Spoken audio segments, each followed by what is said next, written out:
important is fixing this tax as opposed to fixing the property tax or fixing corporate or individual income taxes? Well, I think importantly, Jill, if you look at fixing the property tax, we've done so by shifting oil and gas revenues to communities to lower tax rates. Now, I've got my own personal opinion about that effort because the legislature spent $350 million of oil revenue to lower property taxes, and my tax rates in Fargo went up.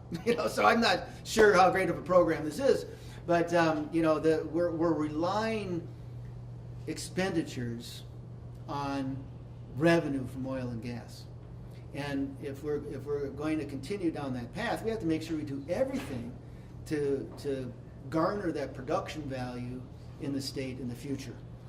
It's important to note that tax rates don't generate the revenue. The production is what generates the revenue for the state. And if we're going to continue to have revenue from the state coming from oil and gas, we have to invest in that to make sure we're competitive with other states, to make sure when these oil drilling activity 8 years from now and 10 years from now is on the table, that we get the holes punched in North Dakota and not in Texas or Oklahoma.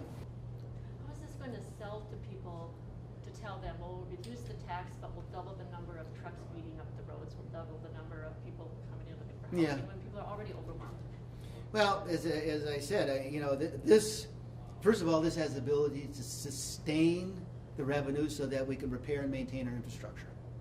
Secondly, if you look at the wells that are drilled in North Dakota, the Bakken play is the center of it is kind of a corridor that runs right down north to south, and you can see if you look at a map, it's just all black holes all over the place because that's where the oil is and that's where you get the best production values.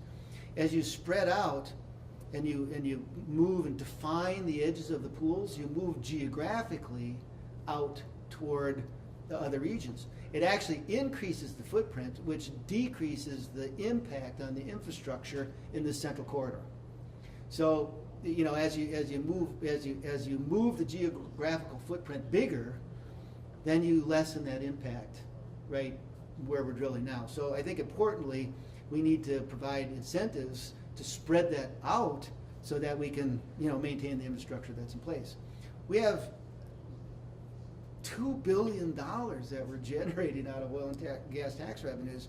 That should fix some roads. Yeah, we have, it's generating the dollars to do what we need to do in the state and still provide some relief for the company. The other thing that's important to note is we tend to think, well, it's the big bad oil companies and why shouldn't they pay the taxes? It's mineral owners that pay the taxes.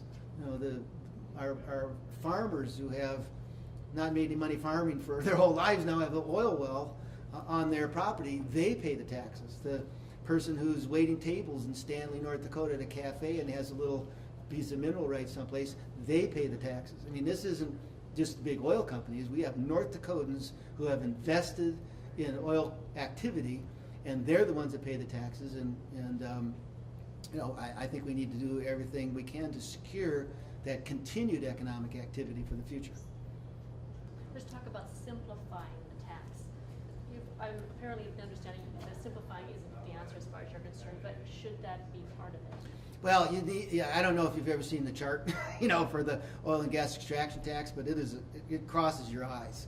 It is 6% of the first thing goes to this, then it goes to the county, and then you've got some mill levies here, and the whole thing is so convoluted because it's just been stacked on and stacked on and stacked on. We've never gone back and said, let's look at the whole tax code and make it simple.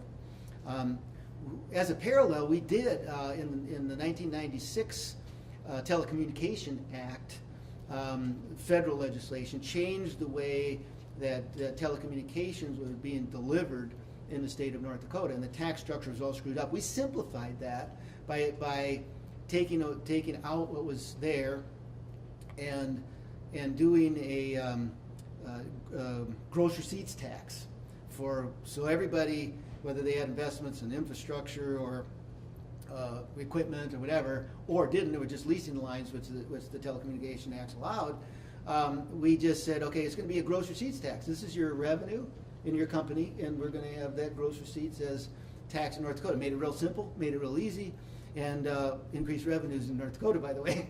And we need to do that with this tax. I mean, this tax is so convoluted and so difficult that nobody understands it. It should be simple, easy, and the first effort, of course, is to simplify it on a revenue neutral basis. How do you take this piece of tax policy and make this piece of tax policy and make them even in revenues? Then once you have that figured out to where you're going to get the same revenues, then it becomes important to look at it and say, okay, now if we lower those revenues, here's how it'll affect the future investments in the state of North Dakota. It allows you to do a better job with your tax policy if you can look at it and understand it, which you can't today.